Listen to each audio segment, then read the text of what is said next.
Hey, what's up guys, it's DarkArmedDuelist, and today I'm going to be doing an updated version of my Blackluster Soldier deck profile.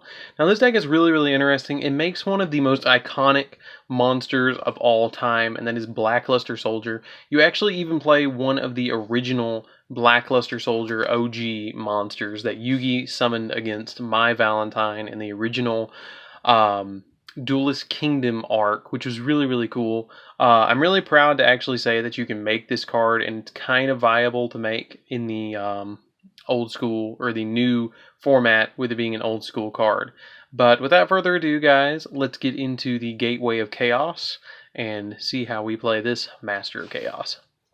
So, side note guys, this deck was actually requested recently for me to do a profile of it, so I just want to let you guys know I do pay attention to the requests that you guys comment down below, and I do appreciate them and want to hear more from you guys on the different requests that you want for deck profile. So if you ever have a deck profile that you've seen in the past that I've done or know that I have, please comment down below, and don't forget to tell me that you would love to see an updated version of it. And before we get into this, guys, don't forget to like, comment, subscribe, and hit that bell right down there below so you guys can become part of Notification Squad. So first off, we're going to play one copy of Blackluster Soldier. There is ways to actually summon him in this deck, and he's pretty good, and it's just an overall good card. He's nice to have in this deck, and there's different combos with him to summon him out. Then we play 3 copies of the newer version or retrained version of Blackluster Soldier in the form of Blackluster Soldier Super Soldier. Super Soldier is really good. You can ritual summon him with a Super Soldier ritual, and if this card destroys an opponent's monster by battle and sends it to the graveyard, inflict damage to your opponent equal to the attack of the monster in the graveyard. Which is really cool. It's kind of like that Elemental Hero Flame Wingman in that respect. And if this card is destroyed by battle and sent to the graveyard in its owner's possession, you can special summon one Gaia the Fierce Knight monster from your deck, hand deck, or graveyard, which we do actually play 1 copy of them. And you can only special summon 1 Blackluster Soldier Super Soldier per turn, which is really kind of sucks, but hey, he's already pretty powerful, so you only really need 1 at a time anyways. So we're actually playing the newly unlimited Blackluster Soldier Envoy of the beginning. You play 3 copies of him because there's some combos with banishing what I call the mini knights, which is the Knight of Beginning and Knight of End, to get their effects off to actually search, and he's the ideal target to get that to work. I never thought I would be able to play 3 copies of Blackluster Soldier Envoy of the beginning in a deck at once, but surprise, we get 3 copies now. And then speaking of the Gaia the Fierce Knight card, we play 1 copy of Charging Gaia the Fierce Knight. He's kind of there for that effect of the Blackluster Soldier when it's destroyed by battle or by card effect. You get to special summon him. And you can normal summon him without tributing, which is kind of cool, but his original attack comes 1900. And then if he is tributed, you can add 1 Blackluster Soldier monster from your deck to your hand, which he actually searches, which is pretty cool. It's kind of nice that you actually get to play Gaia the Fierce Knight in a Blackluster Soldier deck. I wish that they would make a totally solid Gaia the Fierce Knight archetype, but hey, who knows, they might actually do it one day. Then we play 2 copies of the Black Dragon Collapsed Serpent and 2 copies of White Dragon Wyvern Buster. These cards are kind of here for the Chaos Engine aspect of this deck, because you need to banish the mini knights to get to search your Blackluster Soldier and the ritual spells to summon him out. Plus they help with rank 4s and linking, so that's why we're playing these.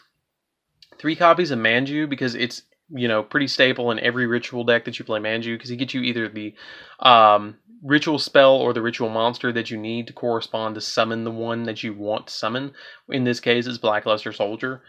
2 copies of Envoy of Chaos. Envoy of Chaos is kind of like a hand trap. You discard him from your hand when a Blackluster Soldier or a Gaia the Fierce Knight monster is attacking or being attacked.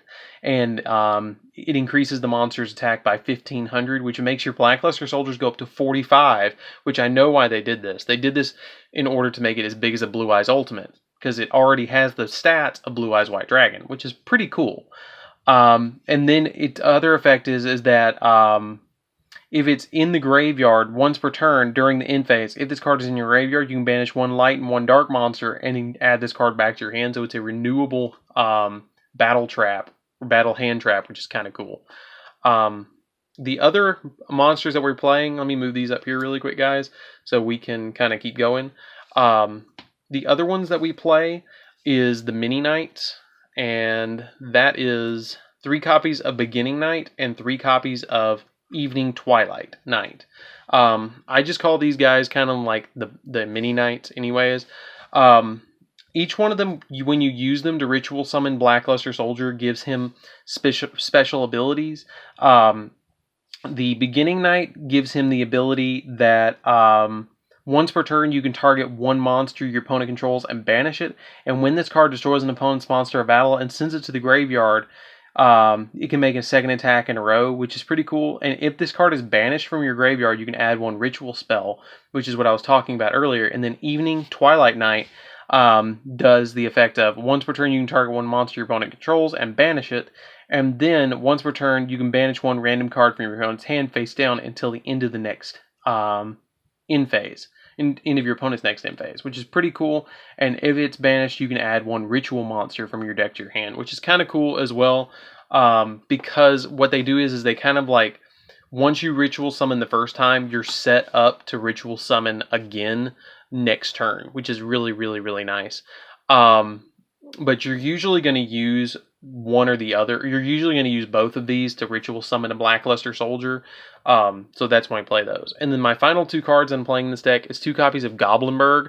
The reason we're playing Goblinberg is because we want to get into Isolde pretty quick, so we can kind of search, the Blackluster Soldier envoy and get it to our hands. So once we get these in the grave, we can banish them so we can do what we want to do faster.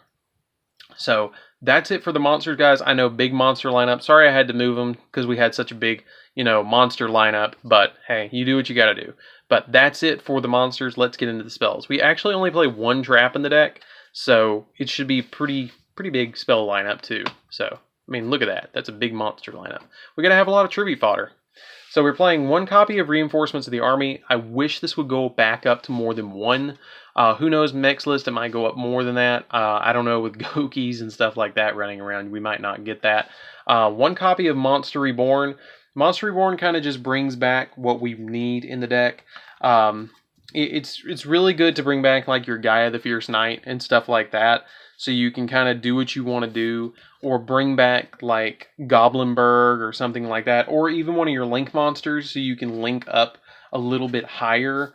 But I mean, just really good overall card. I'm really surprised that they actually took this back to 1. But who knows? I haven't seen it really do anything kind of crazy. It's kind of like one of those, your opponent gets 1 and you get 1, so it's kind of fair. Then we played 2 copies of Twin Twister. Twin Twister kind of helps us as our failsafe again. That kind of like lets us do our plays and attack when we want to attack and not have to bother with our opponent. And gets our little mini knights in the graveyard as banish fodder for our Blackluster Soldier envoy at the beginning. 2 copies of Trade In because we play a lot of level 8s. We play 7 level 8s in the deck. It would almost be justifiable to play 3 copies of this, but I don't want to discard my envoys at the beginning all that much. I want to discard like the first Blackluster Soldier or something like that. Then we're getting into the ritual spells, and that is 2 copies of Super Soldier Ritual. This card's effect is if this card is used to ritual summon a Blackluster Soldier ritual monster. So it can summon the original one or the new one, which is really, really cool. And you must also ritual summon cards from your tribute monsters from your hand or field whose total level exactly equals 8. And during your main phase, except this turn this card was sent to the graveyard, you can banish 1 light monster and 1 dark monster from your graveyard, special summon 1 Blackluster Soldier ritual monster from your hand, ignoring its summoning conditions, which is pretty darn cool. So basically, like, you can banish it and it kind of counts like twice. So you can ritual summon twice with this 1 card. So that's when we play 2 copies of it. Then we played the better of the 2, which is 3 copies of Super Soldier Synthesis. This card can be used to ritual summon any Blackluster Soldier ritual monster from your hand or graveyard, which is cool because that's why we banish it with Trade In, so we can kind of like special summon them back from the grave. And you must also send 1 light and 1 dark monster, 1 from your hand and 1 from your deck, to the grave whose total level exactly equals 8. So basically what you do is you get like 1 mini knight in your hand and you send the other one from your deck, the other one that you don't have from your deck. So the Blackluster Soldier gains both effects, which is kind of cool, or all the effects. Then I play 3 copies of Gateway to Chaos. We play 3 copies of Gateway to Chaos because when this card is activated, you get to add a Blackluster Soldier ritual monster or one Guy of the Fierce Knight from your deck to your hand. And then it also, let's see, each time a monster card is sent from the hand or field to the grave, place a spell counter on this, and its maximum is 6. And then once per turn, you can remove 3 counters from this card to add a ritual spell from your deck to your hand. So like you activate this, and then if you activate Super Soldier Synthesis, because you just added the Blackluster Soldier that you needed from your hand to your hand, you can send tokens off of this, because you're going to get at least 2 tokens, and then you'll probably get another one somehow, or link summon to get tokens on it. You can send it to the grave, or send tokens off of this to the grave, or counters off this to get like another Synthesis or your Super Soldier Ritual. So that's why we play it. But that's it for the spells. Let's get into the trap, guys. And we only play 1 copy or 1 trap, so it should be pretty simple. We only play 1 copy of Beginning of Heaven and Earth.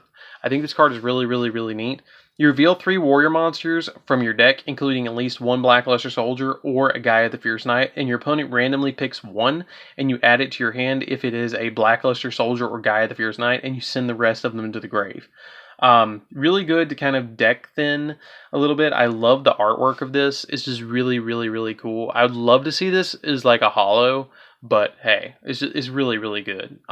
It's a good 1 of in the deck. You might get away with playing 2 copies of it, but 1 is plenty. Maybe drop a Gateway to play 2 of those. But other than that, I mean, that's the deck. I hope you guys really enjoyed it. Let's get into the extra deck really quick, and then we'll call it a day. So we're playing 2 copies of Isolde because Isolde lets us search warrior monsters, and that's why I play it. I don't play any equip spells to get her effect off where you get to special summon them, because it's not really necessary in the deck, and it kind of clogs up the deck because you don't want to draw unnecessary equip spells in this deck because it doesn't benefit from that. So searching is really the point of this. Then we play a Borreload because you can link up into Borreload, and Borreload is by far, in my opinion, the best rank 4 or link 4 in the whole game. Topologic Trisbania, because Topologic Trisbania is again really good. You don't really worry about your spells and traps so much. Your opponent's gonna, not benefit from this more than you are. Your opponent's really gonna hurt from this, and you're really not. 1 Summon Sorceress because it's good in everything. If you guys don't have this in the EU, don't worry about it. Just drop it out and put like Nightmare Unicorn or something in here instead. I mean, it's not necessary to play this, but it's one of those, if you've got it, play it. 1 copy of Nightmare Goblin. Nightmare Goblin gives you an additional normal summon. So like if you normal summon Goblinberg and link into this, you can get an additional normal summon to link again. This is one of my big combos with Gateway to Chaos, because you normal summon Goblinberg, you activate Gateway, and then normal summon Goblinberg, and then normal summon out like an additional one, and then link into Nightmare Goblin, and then he gives you an additional normal summon, so you normal summon an additional time, like a Manju, add something to your hand, like a ritual spell, and then link again into Trisbania, and then do what you want to do, or Summon Sorceress. And then, I mean, there's wombo combos with this deck. I mean, it just gets crazy. But this and Summon Sorceress, these have some pretty good combos. Then we play 1 Nightmare Cerberus, because it's Nightmare Cerberus, and Phoenix, because they need to pop stuff. Underclock Taker. Underclock Taker is really good in the deck. It's one of the best Link 2s besides the Nightmares. So we need to play at least 1 copy of it. 1 number 38, because we play so many, level 8s in the deck, you might as well. And then 1 Heretic Sun Dragon Overlord of Heliopolis. Yet again, we play so many level 8s, we might as well play at least 1. And then for the rank 4s, we play 101 Baguska or Plan B, Tornado Dragon, and Castael. These are kind of like generics that we need to play. Baguska is kind of like Plan B. If we kind of clog, which you don't really that often, you can make it. But that's it, guys. I hope you really enjoyed this deck profile. I really enjoyed taking this one. This deck is actually really fun. I really enjoy playing it. I just like playing OG monsters. I don't know if you can tell. That's why I have literally just about every single OG monster as a deck profile on my channel. Like Dark Magician, Blue Eyes, Red Eyes, Harpies, all of them. I just wish they would do like more OG monster you know, archetypes. I think that'd be cool, really, really cool, because these are like super fan favorites. But anyways, guys, this is DarkArmedDuelist. Don't forget to like, comment, subscribe, hit that bell right down there so you can become a part of the notification squad, and I'll see you guys in the next video. See you around, guys.